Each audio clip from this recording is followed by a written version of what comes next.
I got so motherfucking design on right now. Bring it down, bring it down, bring it down. I got 3 old guys, I'm down. Halo, kenalin, aku Kadek Pina Anggriana. Aku salah satu mahasiswi dari kampus Tia Satya Dharma Singaraja. Nah, di video kali ini aku bakal ngejelasin tentang analisis rasio keuangan. Analisis rasio keuangan ini sangat penting bagi perusahaan atau kita yang mungkin ingin melakukan investasi. Mengapa saya sebut demikian? Karena dalam analisis rasio keuangan ini kita dapat mengetahui gambaran kondisi atau kesehatan perusahaan dari tahun ke tahun melalui perbandingan akun-akun laporan keuangan yang akan memberikan suatu nilai. Nah, nilai inilah yang umumnya menjadi gambaran kondisi atau kesehatan perusahaan itu sendiri. Selain perbandingan dari tahun ke tahun, dalam analisis rasio keuangan ini kita juga membandingkan nilai atau standar rasio dari perusahaan itu sendiri dengan perusahaan lainnya. Sehingga kita mengetahui apakah perusahaan tersebut menjalankan kinerjanya dengan baik atau tidak. Dalam analisis rasio keuangan ini umumnya dibagi menjadi 4 jenis. Antara lain, yang pertama rasio profitabilitas, yang kedua rasio solvabilitas, yang ketiga rasio likuiditas, dan yang terakhir ada rasio aktivitas. Nah, sekarang aku bakal ngejelasin secara sederhana dari keempat jenis analisis rasio keuangannya. Yang pertama ada rasio profitabilitas. Nah, rasio ini sangat gampang untuk dipahami dan diingat. Ingat saja profit. Profit itu adalah laba. Jadi, rasio profitabilitas ini merupakan gambaran kemampuan perusahaan untuk memperoleh laba dari kegiatan operasionalnya. Yang kedua, ada rasio likuiditas. Nah, liquid itu artinya lancar. Jadi, rasio likuiditas ini memberikan gambaran kemampuan seberapa lancarkah perusahaan itu memenuhi kewajiban jangka pendeknya atau hutang-hutangnya. Hutang jangka pendeknya itu seberapa lancarkah perusahaan membayarnya. Yang ketiga ada rasio solvabilitas. Rasio solvabilitas ini tidak jauh berbeda dengan rasio likuiditas. Pada rasio solvabilitas ini dia memberikan gambaran kemampuan perusahaan dalam memenuhi kewajiban jangka panjangnya. Kalau yang tadi rasio likuiditas itu kewajiban perusahaan dalam memenuhi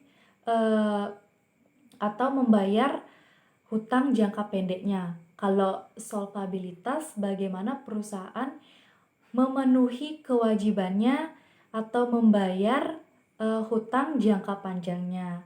Nah, yang keempat atau yang terakhir itu ada rasio aktivitas. Jadi rasio aktivitas ini merupakan alat atau suatu hal yang dapat dijadikan pengukuran seberapa efisien perusahaan dalam mengelola operasinya, terutama dalam hal penggunaan aset operasional seperti persediaan, piutang, dan aset tetap. Nah, dari keempat jenis rasio keuangan tersebut, saya akan fokus pada rasio profitabilitas. Rasio profitabilitas ini bukan menjadi satu-satunya rasio pengukuran yang relevan untuk mengetahui laba atau kinerja suatu perusahaan itu dalam memperoleh keuntungan dari kegiatan operasionalnya. Dari rasio profitabilitas ini dibagi lagi menjadi 4 rumus untuk mendapatkan nilai kinerja perusahaan itu sendiri. Yang pertama ada Gross Profit Margin atau GPM. Nah, GPM ini digunakan untuk mengukur kemampuan perusahaan dalam memperoleh laba kotor dari total penjualan. Rumusnya, laba kotor dibagi total penjualan dikali 100%. Yang kedua, ada net profit margin atau NPM. Nah, NPM ini digunakan untuk mengukur kemampuan perusahaan memperoleh laba bersih dari total penjualan. Rumusnya, NPM sama dengan laba bersih dibagi total penjualan dikali 100%. Yang ketiga ada Return on Total Asset atau ROA.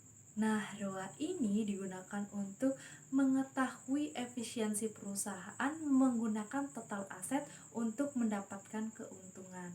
Rumusnya, ROA sama dengan laba bersih dibagi total aset dikali 100%. Yang keempat atau yang terakhir ada Return on Equity atau ROE. Nah, ROE ini digunakan untuk mengetahui efisiensi perusahaan menggunakan modal saham untuk mendapatkan keuntungan. Rumus ROE sama dengan laba bersih dibagi dengan modal saham dikali 100%. Nah, itu tadi pemaparan dari bagian-bagian rasio profitabilitas. Pada rasio profitabilitas, semakin tinggi nilai atau angka yang didapatkan, maka semakin baik kondisi perusahaan itu.